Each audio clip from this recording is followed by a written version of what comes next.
Hello बच्चों, let's read this question. The question says two Polaroids are placed at 90 degree to each other. What happens when n-1 more Polaroids are inserted between them? Their axes are equally spaced. How does the transmitted intensity behave for large n?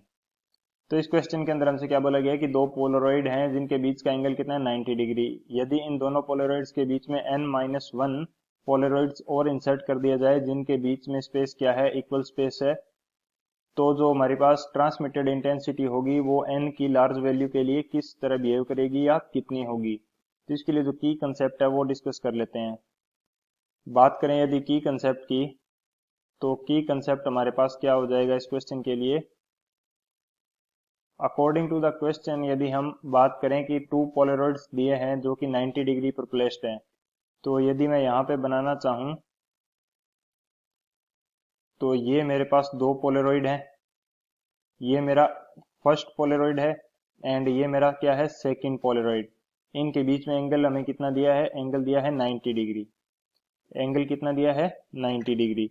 तो अब क्या करते हैं कि इनके बीच में Polaroid insert करते जाते हैं इक्वल स्पेसिंग पे।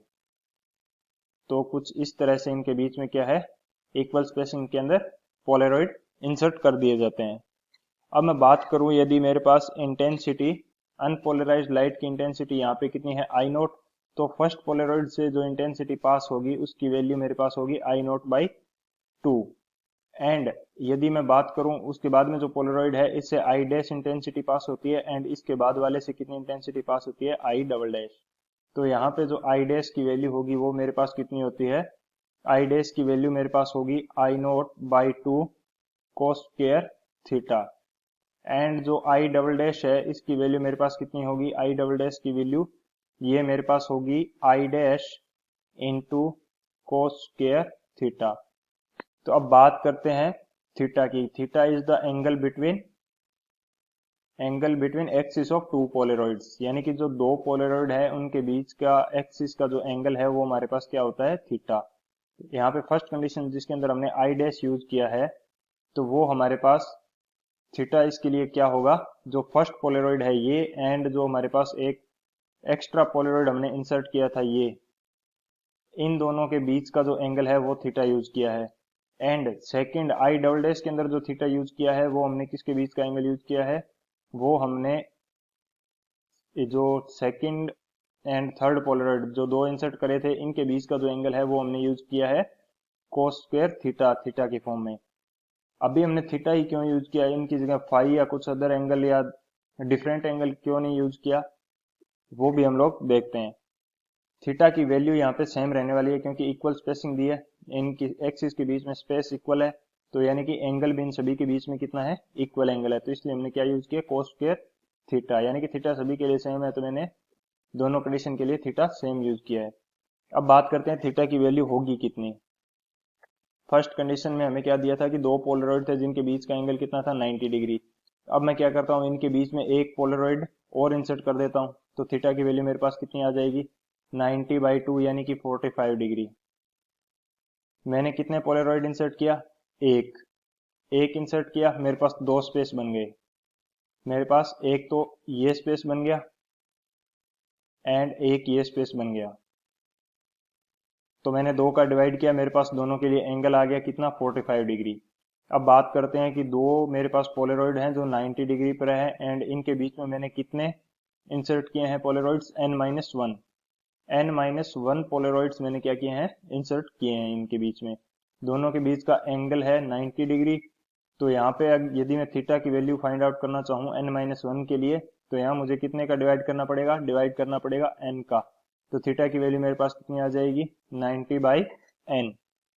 थीटा मेरे पास कितना आ गया, 90 बाई n। अब हम थीटा की वैल्यू क्या है इसके अंदर फॉर्मूले के अंदर पुट कर देते हैं। बात करूं यदि सॉल्यूशन की, तो सॉल्यूशन हमारे पास क्या हो जाएगा, हम सबसे पहले वैल्यू फाइंड आउट करते हैं आई डैश की। आई डैश की वैल्यू यदि मैं फाइंड आउट करना चाहूं तो आई डैश का फॉर्मूला मेरे पास क्या था, I naught by 2 cos square theta. Theta की वैल्यू अभी मैंने फाइंड आउट करी है, थीटा की वैल्यू हमारे पास क्या है, 90 बाई n। तो आई डैश की वैल्यू मेरे पास आ जाएगी I naught by 2 cos square 90/n। इसी तरह से यदि मैं फाइंड आउट करना चाहूँ आई डबल डैश की वैल्यू फाइंड आउट करना चाहूँ तो ये मेरे पास कितनी होगी, ये वैल्यू होगी I dash into cos square theta, and theta की वैल्यू सभी के लिए सेम है तो यहाँ भी थीटा मेरे पास क्या आ जाएगा, थीटा की वैल्यू मेरे पास आ जाएगी 90/n। इसी तरह से यदि उसके बाद वाले पोलरॉइड से कितनी इंटेंसिटी पास आउट मानता हूं मैं मानता हूं कि आई ट्रिपल डैश, तो आई ट्रिपल डैश की वैल्यू मेरे पास क्या होगी, आई ट्रिपल डैश की वैल्यू मेरे पास हो जाएगी आई double dash into cos square theta, theta की वैल्यू मेरे पास क्या होगी 90/n। यानी कि जो प्रीवियस इंटेंसिटी है उसके मल्टीप्लीकेशन में कितना आ रहा है, कोस स्क्वायर 90/n। यदि यहाँ पे आई डबल डैश इसकी बात की जाए तो ये इंटेंसिटी हमारे पास कितनी आई, ये आई आई डैश इंटू मल्टीप्लीकेशन में कितना आ रहा है इसके साथ, कोस स्क्वायर 90/n। सेम यदि आई ट्रिपल डैश की बात की जाए तो इसकी जो प्रीवियस इंटेंसिटी थी आई डबल डैश उसके मल्टीप्लीकेशन में कितना आ रहा है, कोस स्क्वायर 90/n। यानी कि एक फैक्टर का इनके साथ मल्टीप्लाई होता जा रहा है एंड हम इंटेंसिटी हमें मिलती जा रही है। तो जो आई फाइनल इंटेंसिटी होगी, आई फाइनल, आई फाइनल यानी कि जो n-1 पोलरॉइड यहाँ पे इंसर्ट किए गए हैं तो लास्ट का जो पोलरॉइड होगा उससे ट्रांसमिटेड इंटेंसिटी, इसकी वैल्यू मेरे पास कितनी होगी, ये मेरे पास होगी I0/2 कोस 2n 90/n। कोस स्क्वायर की जगह कोस की पावर यहाँ पे क्या होगी 2n। 2n क्यों होगी, क्योंकि हर बार एक फैक्टर का मल्टीप्लाई होता जा रहा है एंड हमारे पास कितने कितने पोलरॉइड्स हैं, पोलरॉइड्स हैं n-1।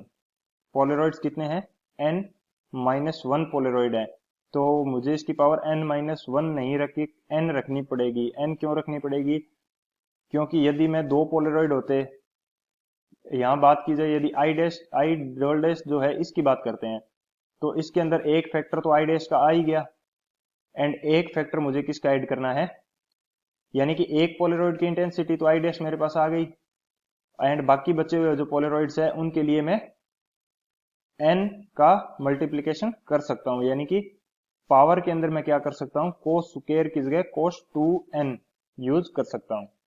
क्यों, क्योंकि एक की इंटेंसिटी तो मेरे पास जो फर्स्ट पोलरॉइड है उससे पास होने वाली इंटेंसिटी तो मेरे पास आ चुकी है। टोटल पोलरॉइड्स मेरे पास कितने हैं, n-1, एक की इंटेंसिटी मैंने यूज कर ली तो मैं कितनों की रहेगी मेरे पास, तो n पोलरॉइड्स की रह चुकी है इंटेंसिटी, तो मेरे पास इस कोस की पावर क्या आ जाएगी 2n। तो जब n की वैल्यू मेरे को क्या यूज करनी है, n की वैल्यू बोला गया है कि n की वैल्यू मेरे को यूज करनी है लार्ज वैल्यू, यानी कि n की वैल्यू मैं ले जाता हूं इन्फिनिटी तक। n की वैल्यू यदि इन्फिनिटी ले जाता हूं तो 90-n, इसकी वैल्यू मेरे पास कितनी होगी, 90-n की वैल्यू मेरे पास हो जाएगी 0। एंड कोस के किस एंगल के लिए वैल्यू 0 होती है, 90-n की वैल्यू 0 होगी, यानी कि थीटा की वैल्यू हमारे पास कितनी होगी 0 degree, 0 degree and cos 0 degree की वैल्यू हमारे पास कितनी होती है, कोस 0 डिग्री इसकी वैल्यू हमारे पास होती है 1। तो यानी कि कोस की पावर 2n 90/n की जगह मैं क्या यूज कर सकता हूँ 1। तो आई जो फाइनल इंटेंसिटी मेरे पास निकल के आएगी उसकी वैल्यू मेरे पास कितनी आ गई, वैल्यू मेरे पास आ गई I0/2।